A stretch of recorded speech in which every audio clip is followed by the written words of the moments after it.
Imagine you're about to trim your Christmas tree. Got some potpourri going, so there's a cinnamon smell in the air along with the Douglas fir. Maybe you've got some cider brewing or some eggnog or some hot cocoa. And you're about to start trimming your tree and decorating it, and you bring out some of these. This is like jewelry for your Christmas tree, isn't it? These snowflakes are easy to make, and I'm about to show you how to do it. I'm Nadia, and I help people find their creativity. Stay with me.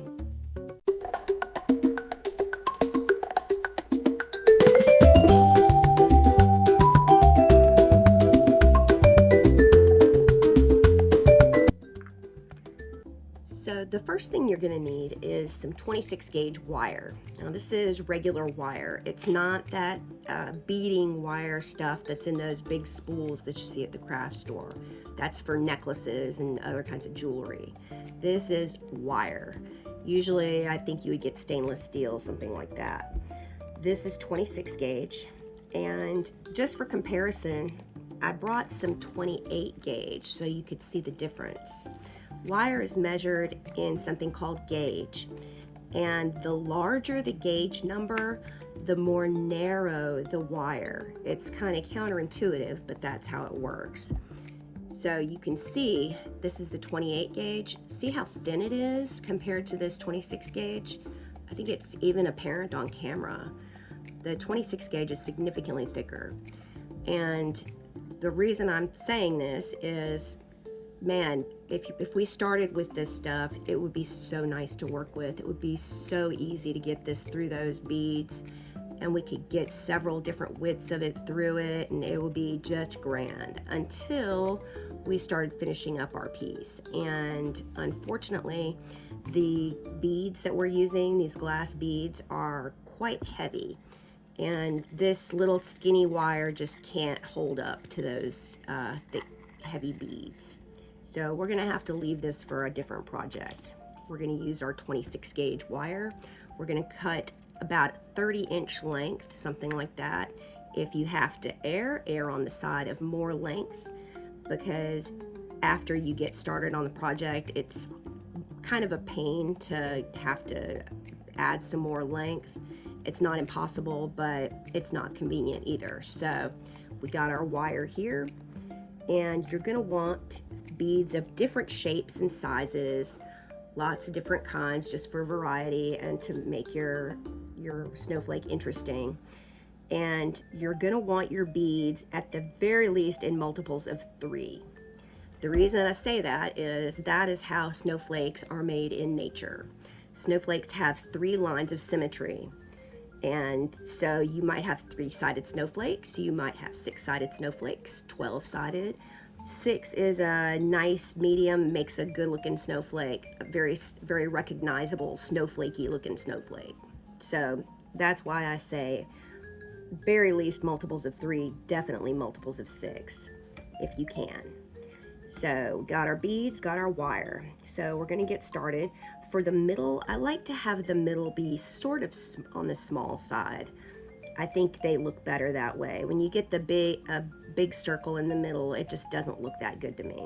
So I'm gonna start with these little cute hexagon looking beads. I got these on Temu, I think, and I just like the way these look. They're little hexagons. So we're gonna start with one of those, and then we're gonna do one of these little squish disco balls. I think they're called rondelles. And so we're gonna do a hexagon and a rondelle. And we're gonna keep going until we have 6 of each on here, and we're gonna alternate. So hexagon, rondelle, hexagon, rondelle. So we just keep doing our pattern.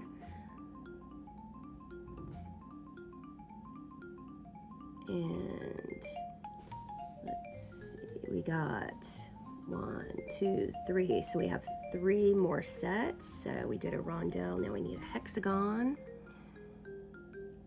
And it's so much easier to shop for beads nowadays than it used to be.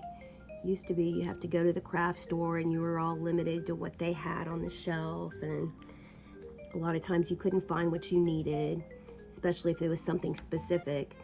And now all you have to do is just go on the internet. You can find stuff. It's a good deal and you can get it within days. It's great.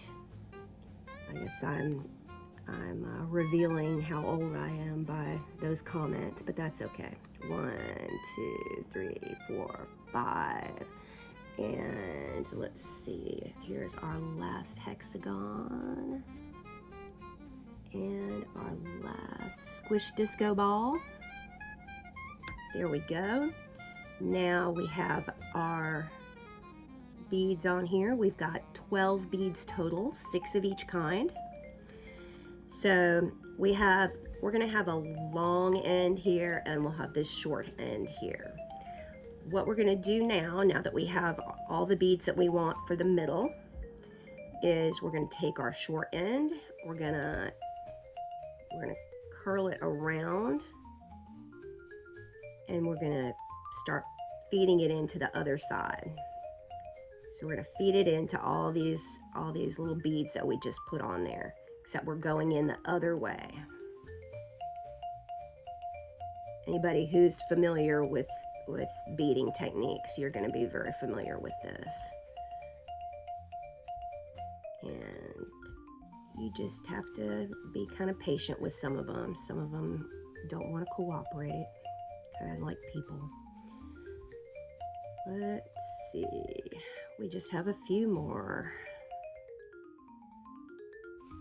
And honestly, if you have one that just really doesn't want to do it, really fights you, just don't worry about it. Just you can always skip one. It's not that big of a deal. It's not gonna look terrible. It'll be visible, but it's not gonna be bad. Don't let the possibility of imperfection keep you from enjoying something like this. Because honestly, people like things that are homemade just for that reason. You know, if you wanted something that was absolutely perfect, you could get something made by a machine in a factory. So if yours is a little bit different, embrace it. It's totally fine. There's nothing wrong with that. So once we have all our beads fed in through here, we will just pull.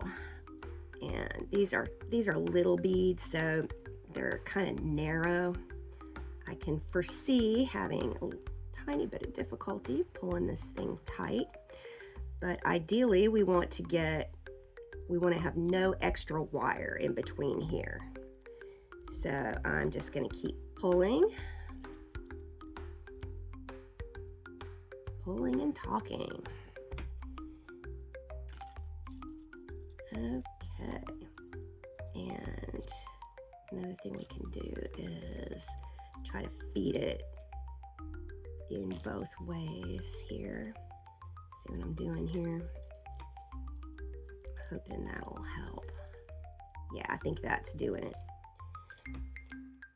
Okay, so what I was doing is I was advancing these here and then pulling here. That worked out pretty well. Okay, and so we pull it tight so we don't have any extra wires showing. You might want to leave a little bit of slack if you are in love with the idea of having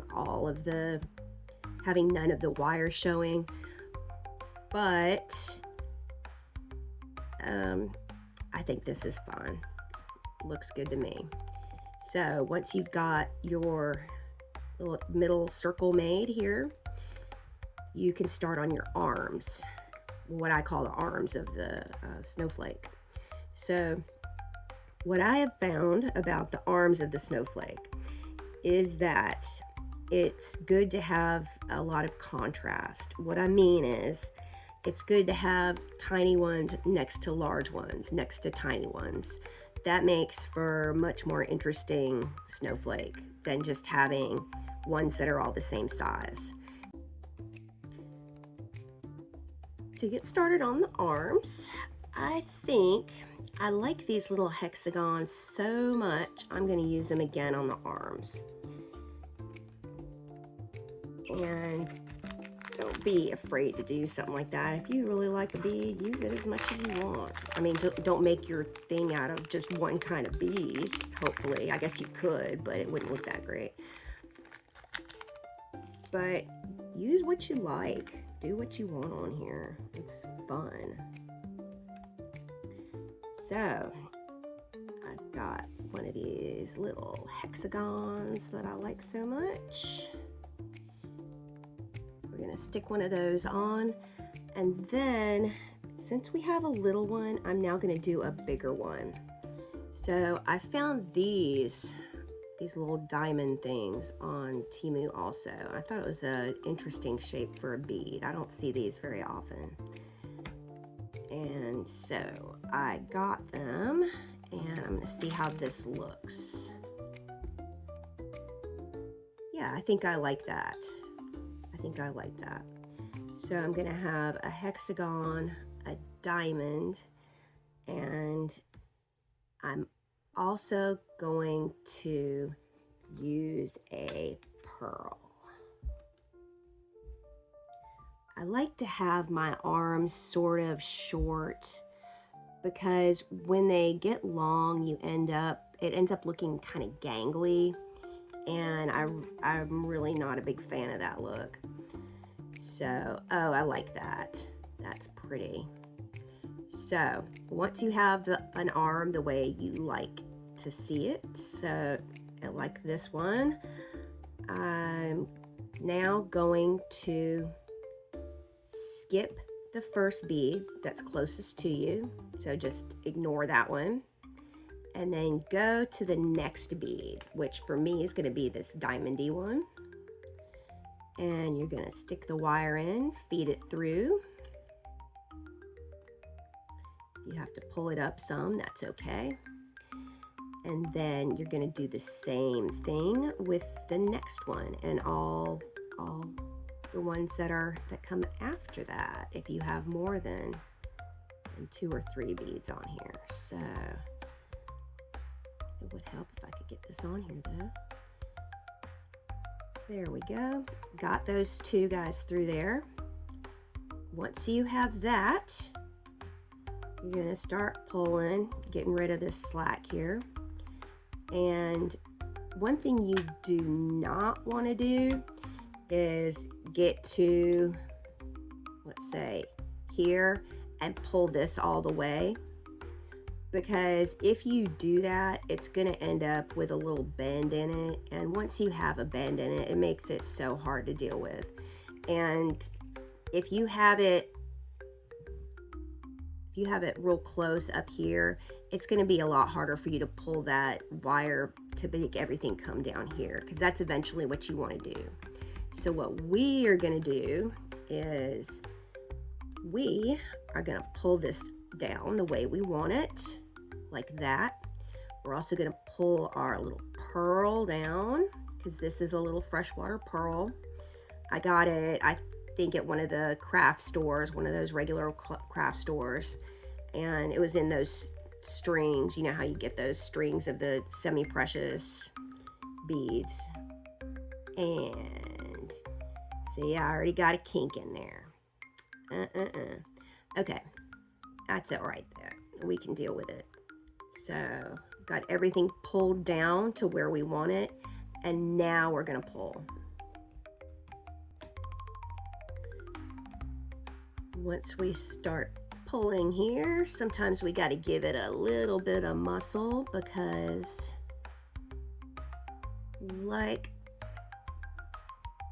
just like me, I was careless and got a little kink in there. It makes you have to pull it harder. So here we go, and that's cute. That's cute. I think I could have used a little bit more contrast, but I think that'll be all right. Be a cute little snowflake. Okay, so we have our first arm made. Now what do we do? So the ideal way to do this would be to go back through this one, the one next to it, whichever one you can get to easier, and the one next to that. However, I had a hard time getting this wire through those things a second time. I don't know that I'm going to be able to get through there a third time. I can try, and if it's possible, I will do it. However, I think I'm going to be just doing an exercise in frustration if I try to do that. So what I'm going to do instead is I'm just going to feed this wire over here. I might see if I can get into the next one, but I can't. So found this one here. I'm going to go around, go through here. I'm just feeding this around and twisting it to where it's going to stay in place. So I've counted 2 here, twisted it. There we go. And this way you will have one side where the wire will be visible and one side where it won't be. If you really hate that idea, then you need to use bigger beads in your middle. That's the only way you're gonna escape that. So here's our place for our second bead, or for our second arm, excuse me. So see how we had a pattern? We had the rondelle and the hexagon. So we're just gonna go skip each set in the pattern. So we had rondelle, hexagon, rondelle, hexagon. So we just do rondelle, hexagon, then we have our next arm. Then we're gonna just keep going like that. That's really all there is to it. We're gonna keep doing that. So here's our little hexagon and our diamond. And you might be wondering, well, what if I get this far and I decide that I don't really like the way it looks? That's not that big of a deal. Sometimes you can get it to where you can undo some of the wire stuff that you've done and undo it without cutting the wire. A lot of times though, you will have to cut the wire, but it's not that big of a deal. Wire is not very expensive. So if you feel like you need to start over, start over. These things do take a few minutes. So if you don't spend your time doing something you hate or making something you're not going to like. So if you get going on it and you see that you don't like the result, then do something about it. There's nothing wrong with that. And there's nothing wrong with changing course if you feel like you're going in the wrong direction. So let's do this. We're pulling this down just like we did with the other one. And we're gonna pull, we're gonna use some muscle.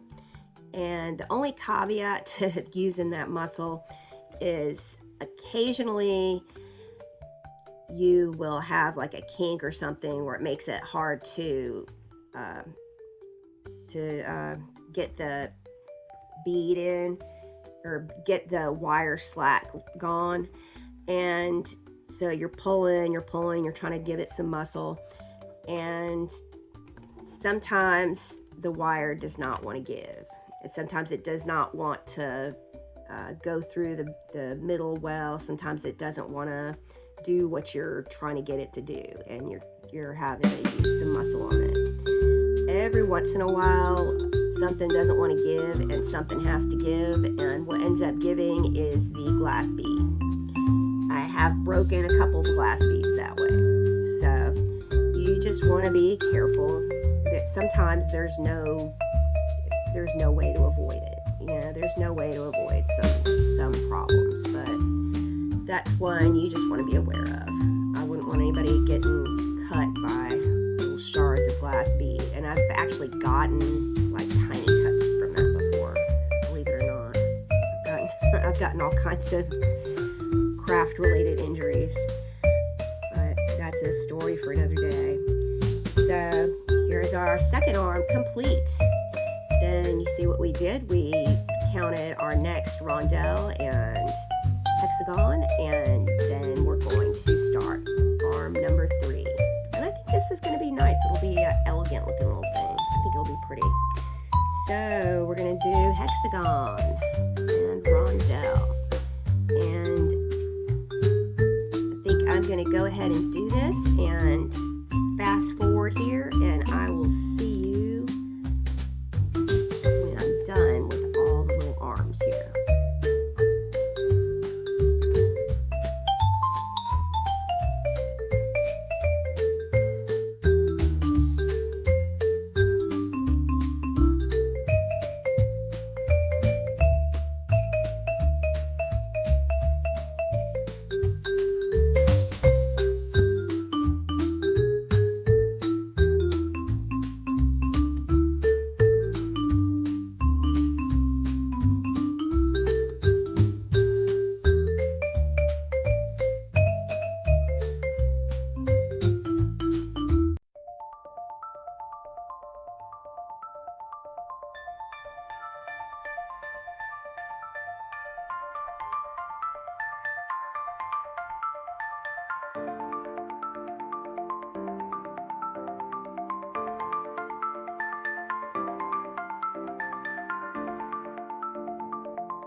Okay, so you can see that we are done with our little arms, and I think this is a perfectly cute little snowflake. I like it.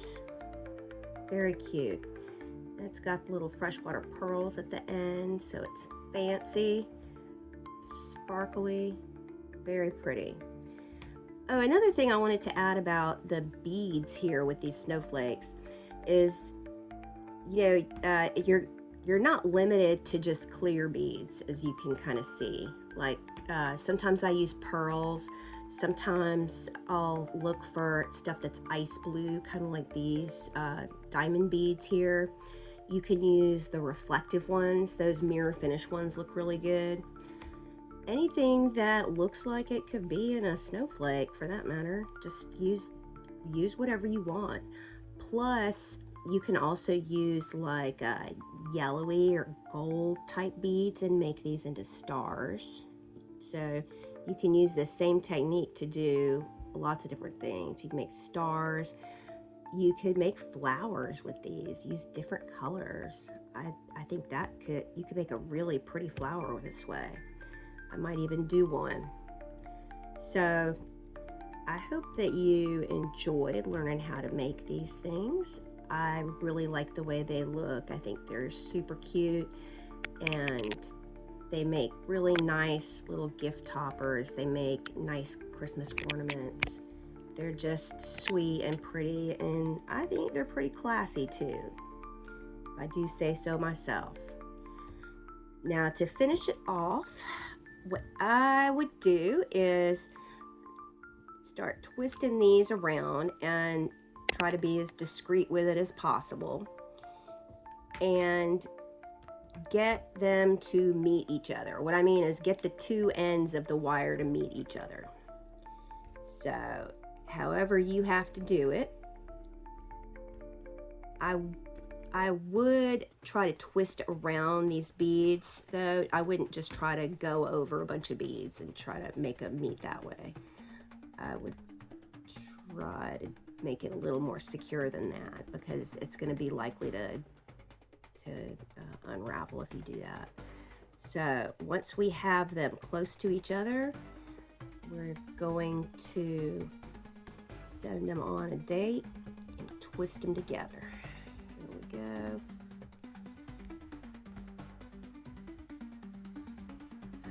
Okay. And one thing I have done in the past is I've used this kind of thing in order to make a hanger for it. My only problem, well, I guess you could do that. That would be good if you had it straight up. Now, if I had to do it like this, that was kind of crooked and it looks janky. But I guess if you had it straight up like this, you could make it look pretty good. That would be a decent looking hanger like that. So you could do that. You could just twist them together up here, then you'd have a loop for hanging.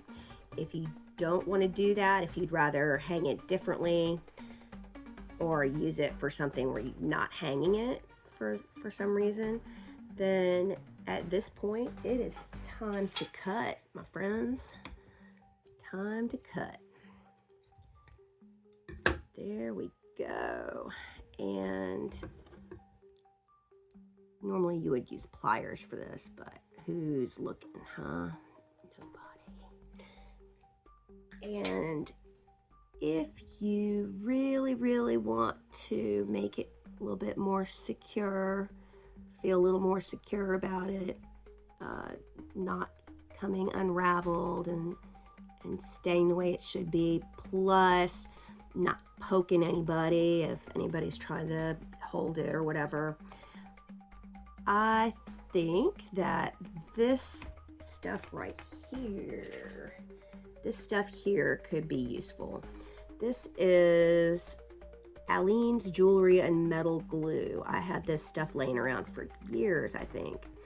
And it's a lot like super glue. It smells like super glue, looks like super glue, acts like super glue.